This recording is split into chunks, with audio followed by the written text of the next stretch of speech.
लगभग आज से 4 साल पहले हमने इस चैनल को स्टार्ट किया था और इस चैनल को स्टार्ट करने के पीछे का कोई लॉजिक ये नहीं था कि हमको सेल्स करनी है, हमको फेमस होना है, मेरे को फेमस होना है, हमको ज़्यादा लोगों तक पहुंचना है। इस चैनल को स्टार्ट करने के पीछे का जो ऑब्जेक्टिव था वो ये था कि कोविड के टाइम पे बहुत सारी मेरे पास जो मेरे एग्जिस्टिंग पुराने क्लाइंट्स उनकी बहुत सारी कॉल्स आती थी। एक ट्रेंड को मैं एक देख रहा था, मुझे लग रहा था रियल एस्टेट मार्केट ग्रो करेगी कोविड के बाद, और कोविड में बहुत सारे लोग डर गए थे, लग रहा था कंपनीज बंद हो जाएंगी, प्रोजेक्ट्स रुक जाएंगे, मार्केट रिवाइव नहीं होगी, इस तरीके से बहुत सारे डाउट्स थे। लेकिन मैं जिस तरीके की रिपोर्ट्स देखता था, पढ़ता था, और जिस तरीके का कनेक्ट्स नेटवर्क मेरे पास थे, मुझे कहीं ना कहीं ये फील हो रहा था कि नहीं, मार्केट ऊपर जाएगी, और वैसा ही हुआ। तो उस चैनल को स्टार्ट करने के पीछे का जो पहला वीडियो बनाने का जो लॉजिक था वो ये था कि वो एक वीडियो, लगभग जो मेरे 40-50 लोग नोन हैं जिनके रोज फ़ोन आ रहे थे, तो उन तक एक साथ वही सेम बात चली जाए, क्योंकि वही सेम बात मैं बार बार रिपीट करता था। तो ये आज 4 साल बाद हम दोबारा से आपके बीच में इस वीडियो के थ्रू एक तो 4 साल की जर्नी सेलिब्रेट कर रहे हैं। मैं आप लोगों को थैंक यू बोलना चाहता हूँ कि जिस तरीके का प्यार आप लोगों ने हमारे साथ, हमारे चैनल के साथ, मेरे वीडियोस के साथ, स्पेशली आपने अपनी ब्लेसिंग जिस तरीके से मुझे दी। कस्टमर सेंट्रिक हम कोई भी वीडियो बनाते हैं, कस्टमर को सेंटर रख के हम सोचते हैं। जो अभी हाल ही में हमने सैंपल वीडियो की सीरीज स्टार्ट करी, इसमें भी हमारा ऑब्जेक्टिव ये नहीं था कि हम उस सैंपल को प्रमोट करें। उस yes, definitely sales is bread and butter for my company, कोई इसमें दो राय नहीं है। जो सेल्स होती हैं उसी से हमारी ग्रोथ होती है, और भी मेरा सेल्स से ही ग्रोथ होती है। चैनल आप तक, ये वीडियोस आप तक बिल्कुल फ्री ऑफ कॉस्ट आते हैं। लेकिन at the same time in videos में भी हम कोशिश करते हैं कि छोटी छोटी चीज़ें कैसे हम डिप्लोमेटिकली आप तक पहुंचाएं, ताकि आपको एक आइडिया लगे, एक हिंट मिले, और आप जब प्रोजेक्ट या कोई यूनिट बाय करने मार्केट में जाएं तो आप अवेयर हों, आपको एक इंफॉर्मेशन हो, ताकि आपके साथ कोई चीटिंग ना हो पाए या आपको किसी तरीके का ट्रैप में ना कोई फॉल कर हो जाओ आप। इसीलिए मेरे क्या व्यू पॉइंट है उसको हम आपके बीच में लेने वाले, मेरा क्या थॉट प्रोसेस है, मेरी टीम का क्या थॉट प्रोसेस है, इसको आपके बीच में शेयर करने वाले हैं। और आज की इस वीडियो में कुछ ऐसे प्रोजेक्ट्स को भी हम टच करेंगे जिस पे अभी तक हमने कोई बात नहीं करी है, ऐसे कुछ कंपनीज जिस पे हमने अभी तक कोई बात नहीं करी है, उस पे भी थोड़ा सा हम आपके बीच में अपने व्यूज, ऑनेस्ट व्यूज लेकर के आएंगे, और अपने लॉजिक्स भी रखेंगे आपके सामने कि क्यों हम कोई कॉल लेते हैं और उसके पीछे के क्या लॉजिक्स हैं। और साथ ही साथ ये चाहेंगे कि अगर इस तरीके का कंटेंट वीडियो पसंद आ रहा हो तो प्लीज़ प्लीज़ वीडियोस को लाइक करें। इस वीडियो का गोल 300 लाइक्स है, सब्सक्राइबर बढ़े, बिकॉज 50% ऑडियंस इस चैनल का अभी भी मेरे चैनल के वीडियोस देख रहे हैं लेकिन वो सब्सक्राइब नहीं करते हैं, तो सब्सक्राइब करिए। हमको सिर्फ सब्सक्राइबर इस वजह से चाहिए क्योंकि आपका सब्सक्रिप्शन ही हमारी पावर है। वो पावर इसलिए कि हम ऑनेस्ट और ट्रांसपेरेंट रिव्यूज़ आपके बीच में लाते रहें।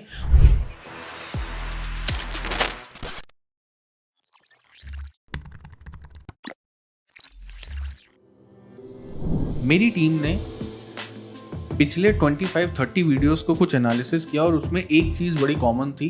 ऑलमोस्ट हर वीडियो में या हर सेकंड वीडियो में सबसे ज़्यादा कमेंट जो हैं वो ओकास रेजिडेंसी को लेकर के हैं। तो आज सबसे पहला जो हम कवर करने जा रहे हैं, जिस प्रोजेक्ट के बारे में हम ऑनेस्टी के साथ बात करने जा रहे हैं, वो है ओकास रेजिडेंसी प्रोजेक्ट। और उसमें कई कमेंट्स थे मेंटेनेंस को लेके, सीनियर सिटीजन पार्क को लेके, फर्दर फ्यूचर के क्या रेट्स हो सकते हैं उसको लेके, आगे पूरा डेवलपमेंट कैसे हो रहा है, इन सारी चीज़ों के बारे में बहुत सारी चीज़ें हैं जिसको हमको कवर करने का हमने सोचा है। सबसे पहले तो स्टार्ट करता हूँ, मेरा ओकास रेजिडेंसी पे 3 से 4 वीडियोज़ हैं। अगर आप पूरे चैनल को जाके चेक करोगे तो ओकास रेजिडेंसी जब मैंने सबसे पहली बार शूट किया था तो सिंगल टावर 19 बन रहा था, 3300 रुपीज़ पर स्क्वायर फुट का रेट था, और मेरा ये एजम्पशन था और मेरा ये कॉल था कि ये प्रोजेक्ट बहुत अच्छा है, इन्वेस्टर्स के लिए भी बहुत अच्छा है। और उस समय मैंने इसको 4 प्रोजेक्ट से कंपेयर किया था, अर्बन वुड्स के साथ, रिशिता मलबरी हाइट्स के साथ और कियारा रेजिडेंसी के साथ, जो इसकी क्लोज विसिनिटी में 4 प्रोजेक्ट थे। और मेरा ये कहना था कि इन चारों में से सबसे ज़्यादा जल्दी पोजीशन जो है वो ओकास रेजिडेंसी टावर का होगा। तो ओकास रेजिडेंसी का टावर सबसे पहले बना, 3300 रुपीज़ पर स्क्वायर फुट का रेट था, उसका रेट भी अच्छा अप्रिशिएट हुआ। उसके बाद फिर टावर 20, फिर 16, 17, 21, 22, 6 टावर्स ओकास ने कंप्लीट किए उस पूरे ग्रुप हाउसिंग प्रोजेक्ट में। और एक चीज़ जो मेंटेनेंस को लेके अभी काफ़ी इश्यूज आ रहे हैं, वो इसलिए क्योंकि ओकास रेजिडेंसी एज अ प्रोजेक्ट नहीं है, टावर बेस्ड प्रोजेक्ट है। जब हमने अपने कुछ 30-40 लोगों को सेल किया तो उसमें हमने क्लियरली बताया था कि there will be different projects, लेकिन शायद कुछ जगह सेल्स में कुछ सेल्स पर्सन ने, वो हमारी टीम के नहीं थे, वो करेक्ट इन्फॉर्मेशन मार्केट शायद नहीं गई या क्या प्रॉब्लम हुआ, आई डोंट नो। लोगों को लगा वो एक कंप्लीट प्रोजेक्ट है तो उसकी बाउंड्री हो जाएगी, उसमें पूरी तरीके से कंस्ट्रक्शन एक बार में कंप्लीट हो जाएगा, जो कि ऐसा नहीं होना था, पहले ही से पता था नहीं होना है और वैसा ही हुआ, वो ऐसा नहीं हुआ। ओकास रेजिडेंसी बहुत अच्छी कंस्ट्रक्शन क्वालिटी का प्रोजेक्ट है, लेकिन क्योंकि ये celebrity green, celebrity garden, celebrity meadows जैसा प्रोजेक्ट है, मतलब 6 टावर किसी ने बनाए, 5 टावर कोई बनाएगा, 3 टावर कोई बनाएगा, सब मिक्स सब बनेगा। जब सब पूरा प्रोजेक्ट इंटैक्ट बनेगा तब जाके ये प्रोजेक्ट में पूरा एक व्यू पॉइंट, एक पूरा एक व्यू आएगा, एक पूरा एक प्रोजेक्ट, एक टाउनशिप, एक पूरा एक प्रोजेक्ट समझ में आएगा, पूरी बाउंड्री हो चुकी होंगी। जब तक ये नहीं होता है तब तक इसमें कंस्ट्रक्शन भी चलता रहेगा, कुछ चीज़ें ऊपर नीचे होती रहेंगी, मेंटेनेंस पूरी बाउंड्री नहीं हो सकती, मेंटेनेंस को लेके कहीं ना कुछ इश्यूज होंगे। और एक वीडियो मैंने और बीच में किया था, अगर आप मेरे स्क्रॉल करोगे मेरे वीडियोस को, तो मैंने स्पेशली ये बात बोली थी कि ओकास रेजिडेंसी 46-4700 रुपीज़ का रेट था उस समय। अब इससे ऊपर ये उस कैटेगरी का प्रोजेक्ट नहीं बचा जहां इन्वेस्टर को अच्छे रिटर्न बन जाए और जहां पे एक एंड यूजर उतना प्राइस खर्च करके ये एक्सपेक्ट करे कि कंस्ट्रक्शन क्वालिटी बहुत अच्छी मिल रही है, एमिनिटीज़ ठीक ठीक मिल रही हैं, लेकिन कोई बहुत ओवर एमिनिटीज़ मिल रही हैं, बहुत लेविश क्लब हाउस मिल रहा है, बहुत लेविश थीम बेस्ड पार्क मिल रहे हैं, बहुत अच्छे नीचे का मेंटेनेंस होने वाला है। ये एक मीडियोकर कैटेगरी का, एक मिड सेगमेंट का प्रोजेक्ट है, ये कोई बहुत अल्ट्रा लग्जरी सेगमेंट का प्रोजेक्ट नहीं है। इसीलिए उस प्राइस बैंड में मुझे लगा था 46-4700 के प्राइस बैंड पे मैंने एक वीडियो किया था, या 4400 के प्राइस बैंड में मैंने एक वीडियो किया था, जिसमें मेरा ये अजम्पशन था कि ये बस यही इसका रेट अब है, इससे ऊपर एंड यूज़र वही ले जिनको जल्दी पोजीशन चाहिए और मेंटेनेंस पे वो बहुत हैवी मेंटेनेंस कॉस्ट नहीं बियर कर सकते, क्योंकि जहाँ पे बहुत बड़े क्लब्स हैं, जिन जिन प्रोजेक्ट्स में, चाहे वो शालीमार के हो, चाहे वो मलबरी का हो, चाहे वो अर्बन वुड्स में हो, हर बड़े प्रोजेक्ट में जिसका क्लब थोड़ा बड़ा लेविश होगा उसमें मेंटेनेंस कॉस्ट भी थोड़ी ऊपर जाएगी। तो जिनको मेंटेनेंस थोड़ा सा सटल रखना था, जिनको मेंटेनेंस बहुत ज़्यादा ठीक ठीक चाहिए था, एक मिड सेगमेंट का, एक मिडिल क्लास फैमिली के लिए, और पोजीशन जल्दी चाहते थे और लोन भी मिल जाए, क्लीन प्रॉपर्टी मिल जाए, तो उनको ओकास रेजिडेंसी रिकमेंड किया गया था। अभी हाल ही में एक सीनियर सिटीजन पार्क था जो ओकास रेजिडेंसी पे सेल्स के टाइम पे वो दिखाया गया था, और अभी अचानक से वो पार्क बाहर हो गया है बिकॉज वो किसी दूसरे की लैंड है। अब उस पर जो नई कंपनी अपने 2 टावर्स का कंस्ट्रक्शन स्टार्ट करेगी, वो उसको वहाँ एक्सकवेशन करना है। वो पार्क ही रहेगा, लेकिन वो पहले ओकास के लैंड से एक्सेस होता था, अब वो ओकास के लैंड से एक्सेस नहीं होता है। मेरे हिसाब से ये गलत है, ये बिल्कुल गलत है। इसलिए गलत है क्योंकि सेल्स के टाइम पे जब तक डिलीवरीज हो रही थी तब तक उस पार्क को रखा गया। अगर डे 1 से उस पार्क को बाहर ही रखा जाना चाहिए था। अगर बाहर ही रखा जाता तो सबको ये चीज़ क्लैरिटी होती, सभी रेजिडेंट्स को ये क्लैरिटी होती कि वो पार्क ओकास का पार्ट नहीं है। उसको नाम भी दिया गया सीनियर सिटीजन पार्क। जो चीज़ आपके हिस्से में नहीं है उसको आप नाम कैसे दे सकते हो? तो यहाँ पे ब्रांड ने ये छोटी छोटी चीज़ें जो ब्रांड रियलाइज़ नहीं करती हैं, लेकिन छोटी छोटी चीज़ें आगे फ्यूचर में बहुत बड़ा वाइटल रोल प्ले करती हैं किसी भी ब्रांड के सक्सेस में, ग्रैंड सक्सेस में या फेलियर में। तो मुझे ऐसा लगता है कि ये जो चीज़ हुई वहाँ के रेजिडेंट्स के साथ, ये गलत हुआ, ये नहीं होना चाहिए था। और इस पर कंपनी को, मैनेजमेंट को, वहाँ के लोगों के साथ कम्युनिकेशन, बिल्कुल क्लियर कम्युनिकेशन रखना चाहिए कि ये जो कुछ हुआ ये गलत हुआ, ये कम्युनिकेशन गैप था। और एक तरीके से रेजिडेंट्स को ये भी फील हुआ कि अब तो माल बेच दिया, अब तो यूनिट सारी सेल कर दी, और सेल करने के बाद वो पार्क को बाहर हुआ, तो ये मैसेज गलत गया, ये मैसेज गलत है, और जो कि इस ब्रांड को इस चीज़ का ध्यान रखना चाहिए था। जो भी कुछ हुआ वो इंटेंशनली था या नॉट प्लान था, आई डोंट नो, बट गलत रेजिडेंट्स के साथ हुआ और वो ब्रांड को ऐसा नहीं करना चाहिए था। तीसरा, ओकास ने बहुत बड़े बड़े एड्स किए थे। Lucknow first nature homes. Nature homes का मतलब क्या है कि ग्रीनरी होगी, अबेंडेंस ऑफ ग्रीनरी होगी। ग्रीनरी के नाम पे उस प्रोजेक्ट में सिर्फ 2 पार्क हैं, जिसमें आधा पार्क एक बना है, एक पार्क जो किड्स सेक्शन का है वो पूरी तरीके से बन चुका है, और एक क्लब हाउस बनना था जो प्रॉमिस था, वो क्लब हाउस अभी भी बनना है, और क्लब हाउस कंपनी अगले 5-6 महीने के अंदर अनाउंस करके कंस्ट्रक्शन स्टार्ट करेगी। लेकिन ये सारी चीज़ों का कम्युनिकेशन आपको रखना पड़ेगा अपने रेजिडेंट्स के साथ, ऑडियंस के साथ। और अभी भी उसमें 50-60 यूनिट्स हैं और अब तो रेट लगभग 6000 के आसपास है। हाँ, ये ज़रूर है कि जिन्होंने भी 33, 3800, 42, 4300 रुपीज़ पर स्क्वायर फुट पे लिया, उनके रेट्स ऊपर चले गए, अप्रिशिएट हो गए। और आज भी अंसल्स के अंदर मैं ये ऑन रिकॉर्ड बोल रहा हूँ कि कंस्ट्रक्शन क्वालिटी सिर्फ बिल्डिंग की स्ट्रेंथ पे बात नहीं कर रहा हूँ, जो भी अंदर के मटेरियल्स यूज हो रहे हैं। मैं बाकी बहुत सारे प्रोजेक्ट्स को देख रहा हूँ जो इससे लगभग डबल की कैटेगरी पे सेल हो रहे हैं। उसमें जो फिटिंग एंड फिक्सचर्स हैं, जिस तरीके का फिनिशिंग है, जिस तरीके का इक्विपमेंट्स हैं, जिस तरीके के अंदर रॉ मटेरियल को यूज़ किया गया है, जो ग्रेनाइट को यूज़ किया गया है, वॉश बेसिन्स को यूज़ किया गया है, जो भी चीज़ों को यूज़ किया गया है, वो अभी भी बेस्ट है, वन ऑफ द बेस्ट है, जो इस प्राइस पॉइंट में, अभी भी इस प्राइस पॉइंट में कोई दूसरा बिल्डर नहीं दे रहा है। और अब तो इससे ठीक पीछे की तरफ, जिसमें अप्रोच रोड भी बहुत अच्छी नहीं है, एक नहर निकलती है, उसके साथ का एक प्रोजेक्ट है जो लगभग 5800 के रेट पे अभी सेल हो रहा है। जब फ्यूचर में बन चुका होगा तो उसके क्या ना जाने क्या प्राइस होंगे। तो ओकास में मेरे को लगता है रेजिडेंट्स को थोड़ा सा पेशेंस रखने की ज़रूरत है, बिकॉज उन्होंने एक ऐसे प्रोजेक्ट में एंट्री ली है जहाँ पे वो प्रोजेक्ट को अभी बाकी के प्लेयर्स भी बनाएंगे। और एक गुड न्यूज़ है, 2-3 प्लेयर्स उस प्रोजेक्ट के अंदर आ चुके हैं जो अपने बाकी का टावर्स का कंस्ट्रक्शन करेंगे। तो जैसे जैसे कंस्ट्रक्शन होगा वैसे वैसे वो शेप पूरी तरीके से लेने लगेगा। लेकिन ओकास ऐसे ब्रांड को अगर लखनऊ मार्केट में और लंबा जाना है और अपने प्रोजेक्ट लॉन्चेस करने हैं, तो उनको कस्टमर सेटिस्फेक्शन, कस्टमर डिलाइट, इन सब चीज़ों पे काम करने की ज़रूरत है। और कस्टमर के साथ में एक हेल्दी 2 वे कम्युनिकेशन बनाए रखने की ज़रूरत है।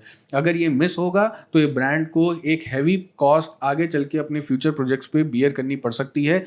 कस्टमर्स के लिए फाइनेंस पॉइंट ऑफ व्यू से ये प्रोजेक्ट में रिटर्न जरूर आए हैं, लेकिन रेजिडेंट्स को पेशेंस रहना पड़ेगा। बाकी बहुत सारी चीज़ों के डेवलपमेंट के लिए, आसपास के रोड्स के डेवलपमेंट के लिए, प्रोजेक्ट के अंदर की सिक्योरिटी के लिए, प्रोजेक्ट के पूरी बाउंड्री वॉल के लिए, फ्यूचर में आने वाले क्लब के लिए, ग्रीन एरिया पार्क के लिए, क्योंकि कहीं भी कभी भी इस तरीके के प्रोजेक्ट्स में कई मल्टीपल प्लेयर्स इन्वॉल्व होते हैं। लैंड सिर्फ उतनी ही ओकास के पास है जितने पे उसने डेवलपमेंट किया है, बाकी सभी जगहों पे अभी बहुत सारा कंस्ट्रक्शन उस एरिया में होना बाकी है। और जब अटल यूनिवर्सिटी चल जाएगी तो रेंटल पॉइंट ऑफ व्यू से रेंटल यील्ड भी थोड़ी सी ऊपर अच्छी होगी। और मेरा अभी भी मानना यह है कि उस पूरे एरिया में ओकास कमांड बहुत अच्छी करेगा, बिकॉज जो प्लेयर्स अभी एंट्री भी लिए हैं उनकी कंस्ट्रक्शन क्वालिटी कोई बहुत ज़्यादा खास नहीं होने वाली है। तो ओकास का पास एज हमेशा रहने वाली है, वहाँ के रेजिडेंट के पास एज रहने वाली है। लेकिन ब्रांड को बहुत छोटी छोटी चीज़ों पे ध्यान देने की ज़रूरत है, अपने मेंटेनेंस स्टाफ पे बहुत ज़्यादा ध्यान देने की ज़रूरत है। अगर वो उसको कहीं मिस किया तो सब कुछ 80-60%, 70% अच्छा काम करने के बाद भी आप 30% काम अगर जो निगलेक्ट करोगे, छोड़ोगे, तो वो आगे चल के ब्रांड के लिए कोई बड़ी हैवी कॉस्ट बियर हो सकती है। अब कवर करते हैं अपने नेक्स्ट प्रोजेक्ट को। नाम नहीं लूँगा बिकॉज देखिए, आज का ये वीडियो में ना हमको बात करनी है, तो बात मैं आज बहुत ऑनेस्ट बात आपके बीच में रख रहा हूँ। बहुत सारे बिल्डर्स, बहुत सारी कंपनीज प्रोफेशनल हैं ये बात समझने के लिए कि कॉन्स जो हैं वो किसी तरीके की बुराई नहीं है, एक कंस्ट्रक्टिव क्रिटिसिज्म है, जिसमें हमारा ये पॉइंट है कि अगर इनको सुधार किया जाएगा तो ज़्यादा अच्छा काम होगा। लेकिन बहुत सारे प्लेयर्स ऐसे हैं जिनको वो क्रिटिसिज्म पसंद नहीं है, तो इसीलिए नाम लेना स्पेसिफिक नहीं है, लेकिन आपको आइडिया लग जाएगा। लेटेस्ट लॉन्च है, मिड सेगमेंट का प्रोजेक्ट है, पूरे शहर में बहुत अच्छी मार्केटिंग ब्रांडिंग हो रखी है। सुशांत गोल्ड सिटी के अंदर काफ़ी अच्छी मार्केटिंग ब्रांडिंग हो रखी है। मेरा ऐसा इससे पहले लखनऊ के अंदर मतलब कोई ऐसा पुरानी कोई हिस्ट्री नहीं है, एक ही प्रोजेक्ट है जो डिलीवर हुआ है। तो अगर मैं बात करूं इस प्रोजेक्ट की, तो मेरे हिसाब से अगर कॉन्स को प्रोज अच्छे हैं, मतलब सजेशन के तौर पे अगर मुझे बिल्डर के लिए बात करना हो तो लेआउट प्लान पे उन्होंने काफ़ी अच्छा काम किया। और क्योंकि रेरा अप्रूव्ड है, स्टेट बैंक ऑफ इंडिया से अप्रूव्ड है, तो प्रोजेक्ट बनेगा भी, टाइमली कंप्लीट होगा। लेकिन 2-3 चीज़ें मेरा हम जब किसी प्रोजेक्ट को चूज़ करते हैं ना, तो हम यहाँ पे सेल्स पॉइंट ऑफ व्यू से नहीं बैठते हैं। मेरा अपना ये पॉइंट ऑफ व्यू ये है कि जब हम यहाँ पे कोई भी प्रोजेक्ट को बेचें तो मेरा तो 100% कुछ प्रॉफिट है, लेकिन जिसको मैं बेच रहा हूँ उसका क्या प्रॉफिट होगा, उसका रिक्वायरमेंट क्या फुलफिल होता है नहीं होता, ये मेरा मेन एजेंडा रहता है। और किसी भी रियल एस्टेट प्रोजेक्ट में मेरे हिसाब से location plays a very vital role. ये इस बात को मैं बहुत बोलता हूँ। तो मेरे समझ से लोकेशन, प्राइस पॉइंट, ये प्राइस पॉइंट उस लोकेशन के हिसाब से मुझे थोड़ी ज़्यादा लगती है। लोकेशन और अप्रोच रोड मुझे उस प्रोजेक्ट की कुछ खास पसंद नहीं है। और मेरा ये मानना है कि जिस लोकेशन पे, जिस एरिया में अभी प्लॉट लगभग 5,000 से लेके 6,000 रुपए स्क्वायर फुट के बीच में प्लॉट अवेलेबल मिल जाएंगे, तो उसी सेम कॉस्ट पे अपार्टमेंट कैसे आएगा और उस पे इन्वेस्टर का लिए क्या रिटर्न बनेगा। तो ये एक पॉइंट है। दूसरा, एंड यूजर्स को उस अप्रोच रोड का फ्यूचर क्या होने वाला है, कैसे होगा, ये सारी आसपास की जो कुछ ऐसे डेवलपमेंट्स, उस पे गवर्नमेंट के क्या प्लान्स हैं, प्राइवेट प्लेयर के क्या प्लान्स हैं, तो मुझे उसका कोई कॉन्क्रीट आंसर नहीं मिलता। इस वजह से मुझे वो प्रोजेक्ट हमने नहीं किया, या वो प्रोजेक्ट से हमने सेल्स में हम आगे नहीं बढ़े। और एक और चीज़, एक और ग्रुप है गोमती नगर एक्सटेंशन में, जिसको बहुत सारे हमारे पास कमेंट्स आते हैं कि आपने कवर क्यों नहीं किया। रीज़न यही है कि हमको पोजीशन टाइमलाइन कुछ नहीं पसंद आती। बहुत टाइम से एक प्रोजेक्ट 2019 से चल रहा है, एश्योर रिटर्न तो हो रहे हैं, लेकिन कंस्ट्रक्शन कभी स्पीड नहीं पकड़ पाया। अपार्टमेंट के प्रोजेक्ट उसके साथ के आसपास में कुछ लॉन्च हुए, आज कंस्ट्रक्शन का स्टेटस कुछ और है, वहाँ उन प्रोजेक्ट्स में कंस्ट्रक्शन का स्टेटस कुछ और नहीं है। मैं फ्री होल्ड प्रॉपर्टी पे ज़्यादा विश्वास रखता हूँ। जिस स्टेट में, जिस सिटी में अभी फ्री होल्ड प्रॉपर्टी चल रही है, फ्री होल्ड प्रॉपर्टी का मतलब कि लाइफ टाइम वो प्रॉपर्टी पे मैं ही उसका ओनर रहूँगा। तो ये सारी चीज़ें मेरे फेवर में मुझे लगता है जहाँ पे होंगी, वही प्रोजेक्ट के बारे में हम बात करेंगे। और उस ग्रुप को हम कोशिश करते हैं बाईपास करने की, जो मुझे लगता है उतने प्रोफेशनल नहीं है, जो कंस्ट्रक्टिव क्रिटिसिज्म वर्ड को समझें, कॉन्स को कॉन्स के तरीके से ना लें, बल्कि एक सजेशन के रूप में लें। अभी एक बहुत छोटा सा एग्जाम्पल आपके बीच में शेयर करूंगा, नाम इसका भी नहीं लूंगा क्योंकि आज की वीडियो में हम खुल के बात कर रहे हैं। मेरी टीम का ये पॉइंट ऑफ व्यू है। आज हमको 10 साल भी पूरे हो रहे हैं, इसका एक सेलिब्रेशन है। इसीलिए पिछले हफ्ते हमने वीडियो नहीं किया था, क्योंकि इस वीडियो पे हम काफ़ी काम कर रहे थे और मैं अपने ऑडियंस से इस वीडियो में बात करना चाहता था। मैं अपने व्यूअर से इस वीडियो में बात करना चाहता था, रेदर देन कोई प्रोजेक्ट को बताएं, कुछ हाईलाइट करें। सेल ही एक एजेंडा नहीं है इस चैनल का। सेल होती रहती है अगर अच्छा प्रोजेक्ट बेचेंगे, अच्छी जगह बेचेंगे, अगर सामने वाले इन्वेस्टर को या कस्टमर सेंट्रिक अप्रोच रखेंगे, इन्वेस्टर का पॉइंट ऑफ व्यू समझेंगे, उसको प्रॉफिट बनेगा, एंड यूजर को अच्छे वैल्यू पे अच्छा घर मिलेगा, तो अपना प्रॉफिट होना तय है। तो मैं इसी अप्रोच से चलता हूँ। तो अभी पिछले एक आध साल में हमने एक प्रोजेक्ट को काफ़ी ज़्यादा प्रमोट किया है, नाम अगेन नहीं दूंगा, आप सब समझ ही गए होंगे। लेकिन अब मेरा ये मानना है कि आगे आने वाले टाइम में वो and user centric price point पे जा रहा है वो प्रोजेक्ट। तो मुझे अपनी स्ट्रैटेजी, अब मैं अभी भी अगले 6 महीने उसी प्रोजेक्ट को एक सर्टेन प्राइस पॉइंट पे पुश करता रहूंगा इन्वेस्टर से, तो बात खराब हो जाएगी। एक सर्टेन प्राइस पॉइंट पे चूज किया और एक सर्टेन प्राइस पॉइंट पे मुझे लगा कि अब इन्वेस्टर तक को रिटर्न मिलेगा, इसके आगे वो प्रोजेक्ट अब एंड यूजर कैटेगरी में चला गया। इसके लिए हमने एक वीडियो भी किया था जिसमें हमने फेयर प्राइस कैलकुलेटर एक करके एक सीरीज, एक वीडियो हम आपके बीच में लेकर के आए थे, जिसमें हमने आपको ये ऑप्शन दिया था कि घर बैठे किसी भी प्रोजेक्ट को आप कैलकुलेटर, उसको उसके फॉर्मूला को यूज करके आप ये पता कर सकते हो कि वो अंडर वैल्यूड है, फेयर वैल्यूड है या ओवर वैल्यूड है। तो अगर फेयर वैल्यूड है तो ठीक है, एंड यूजर को ले लेना चाहिए। ओवर वैल्यूड है तो दूर रहना चाहिए। अंडर वैल्यूड है तो इन्वेस्टर्स को तो जरूर लेना चाहिए, क्योंकि अच्छे रिटर्न्स बनेंगे। तो ये सारे जितने भी नए लॉन्चेस आ रहे हैं, और आगे अभी इस मंथ की आगे की जो सीरीज है वो आपके लिए बहुत इंटरेस्टिंग होगी। हमने बहुत ज़्यादा प्रोजेक्ट्स कवर किए हैं और कुछ ऐसे भी प्रोजेक्ट्स हम लेकर के आ रहे हैं अपने मिड सेगमेंट ऑडियंस के लिए, जो 100% एंड यूजर सेंट्रिक है, इन्वेस्टर सेंट्रिक है और अच्छी लोकेशंस पे हैं। रियल एस्टेट में लोकेशन बहुत वाइटल रोल प्ले करती है। तो और बाकी आज की वीडियो में मैं एक और आपसे रिक्वेस्ट करूंगा, आप लोगों के क्या व्यू पॉइंट है। चैनल बहुत मैं इंटरेक्टिव बनाना चाहता हूँ, सिर्फ मैं ही बात करूँ वो ऐसा नहीं चलेगा।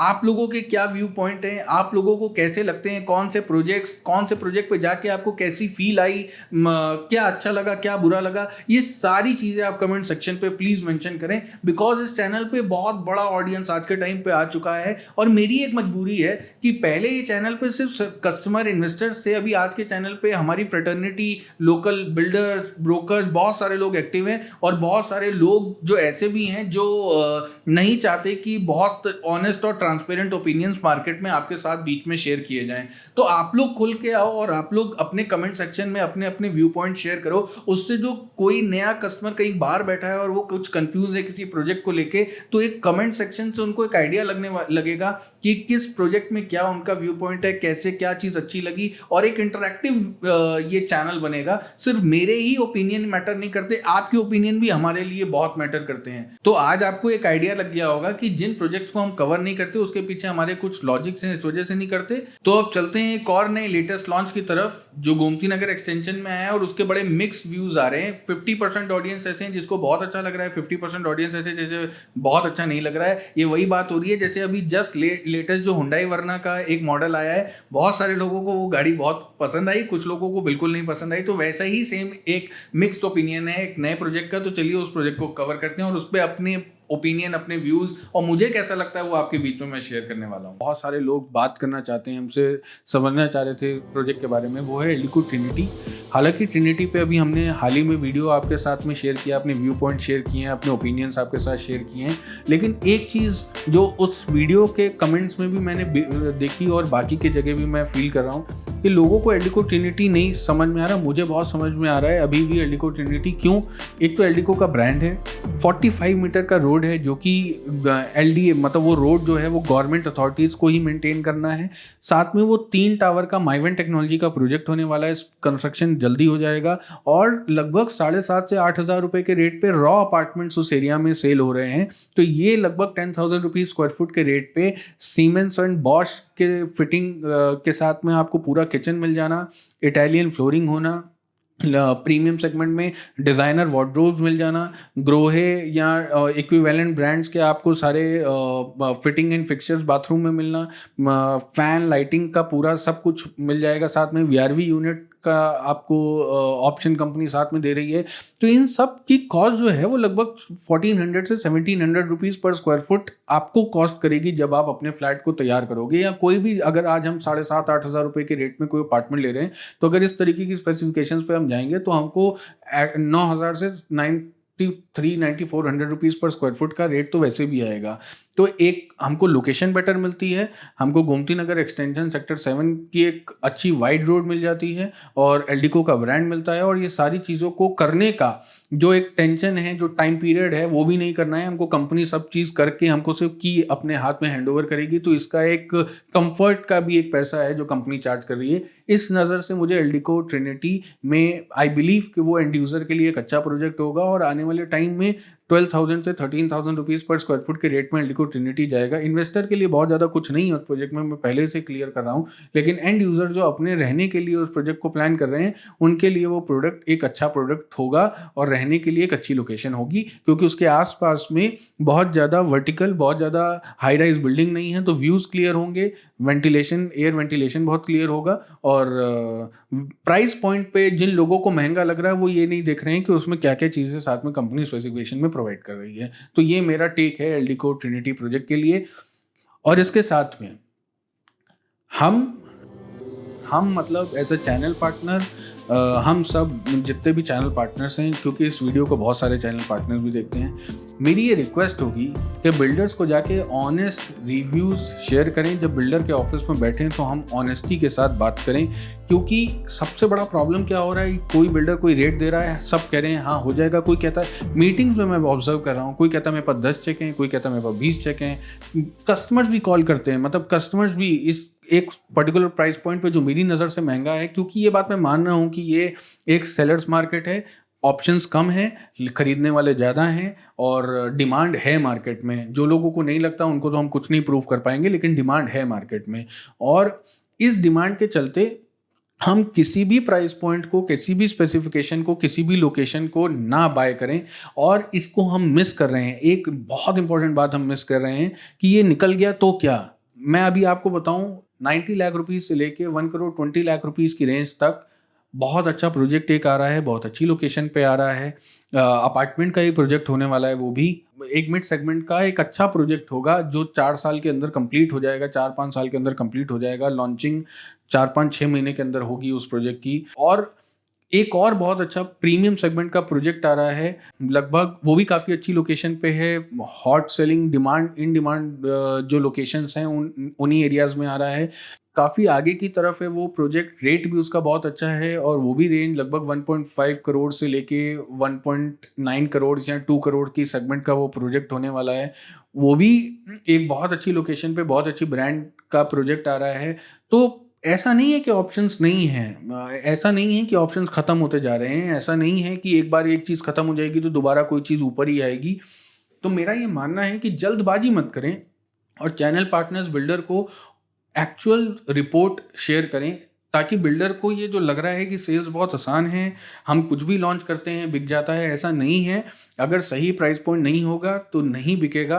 पिछले 1.5 साल से ओरो कॉन्स्टेला को हमने बहुत ज़्यादा प्रमोट किया। उसका कारण ये था कि परसेप्शंस को तो मैं क्लियर नहीं करूँगा, ना मैं जस्टिफाई करना चाहूँगा, लेकिन क्यों हमने उस प्रोजेक्ट को चूज़ किया, हमको उसकी लोकेशन बहुत अच्छी लगी। अगले 50 ईयर्स में कोई उसके आसपास में कोई दूसरा प्रोजेक्ट लॉन्च नहीं होगा, कोई लैंड पार्सल ही नहीं है तो कैसे लॉन्च होगा।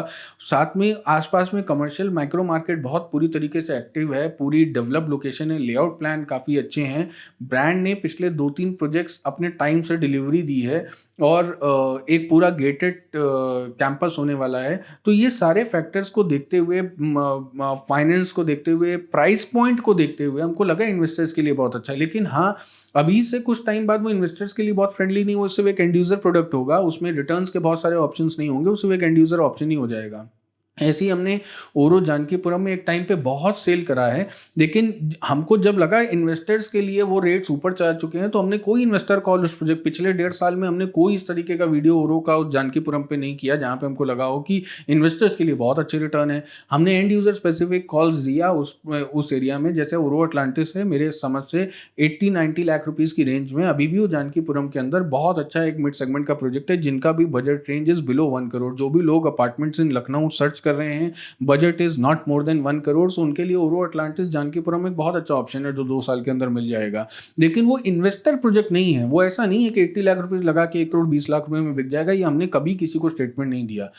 मेरा ये मानना है, जब हम एक ब्रांड बोलते हैं, अभी तो बहुत सारे प्लेयर हैं जो 6 टावर बना के ब्रांड बन गए, कोई गड्ढा खोद के ही ब्रांड बन गया, तो ब्रांड बहुत आसानी से मतलब ब्रांड बन जाते हैं। बट मेरा ऐसा कॉल है कि अभी हाल ही में बजाज जी की एक, अगर आपने वीडियो वायरल हुई जिसमें उन्होंने भी बोला कि कोई ब्रांड वो नहीं है जो सब माल बेच रहा है, वो ब्रांड कभी नहीं हो सकता, बिकॉज वो ब्रांड ने चूज ही नहीं किया अपना नीश, अपना एक ऑडियंस, अपना मार्केट। हम as a team Aman Chawla pride लेते हैं इस बात में कि हमारे साथ लगाए पैसे कितनी जल्दी ग्रो हो रहे हैं, क्या वो रिटर्न्स बन रहे हैं नहीं बन रहे हैं, पैसा सेफ है कि नहीं है। तो जहां हमको जो जगह पे लगेगा पैसा सेफ है, जहां हमको लगेगा कि पैसा बढ़ रहा है, जहां हमको लगेगा ग्रोथ है, हम उसी प्रोजेक्ट के साथ में जाएंगे। हम ब्रांड स्पेसिफिक काम नहीं करते हैं, हम प्रोजेक्ट स्पेसिफिक काम करने की कोशिश करते हैं। एफएल विवासा में हम बहुत अच्छे 4 BHK 1 crore 20 lakh rupees, 1 crore 30 lakh rupees का था, आज 2 करोड़ का है, और मुझे लगता है 2.5 करोड़ रुपीस का होना चाहिए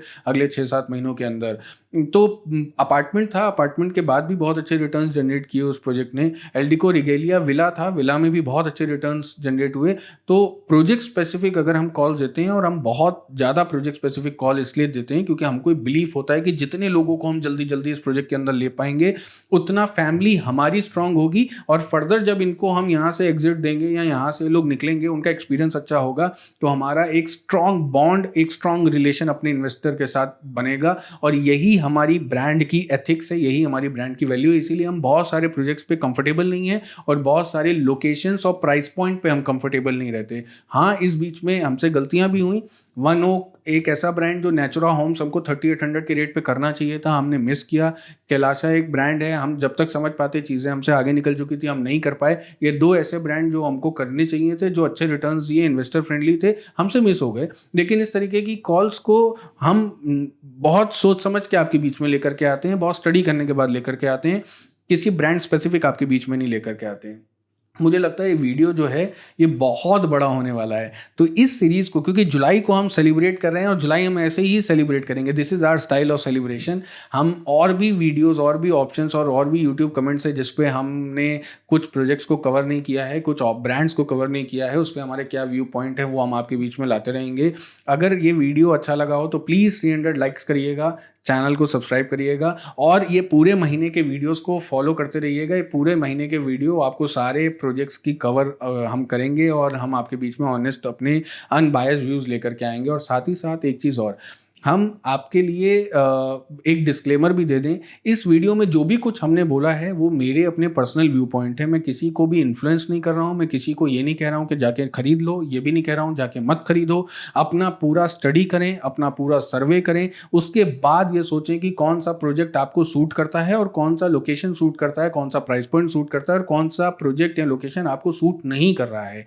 मैं किसी भी ब्रांड का फेवर में नहीं हूँ, किसी भी ब्रांड के अगेंस्ट में नहीं हूँ। हो सकता है आज जिस ब्रांड के अगेंस्ट में मैंने कुछ बोला है, कल चीज़ें कुछ चेंज हो जाएं, कुछ मेरे हिसाब से चीज़ें उसमें अच्छी ऐड हो जाएं, तो आज जिसको हम मना कर रहे हैं कल हम उसको स्टार्ट कर दें। बिकॉज हमारे लिए टाइमलाइंस भी बड़ी इंपॉर्टेंट हो जाती हैं। बहुत सारी रियल एस्टेट में छोटी छोटी चीज़ें हैं जो आज खराब है कल अच्छी हो जाए, और आज अच्छी हैं कल खराब हो जाए।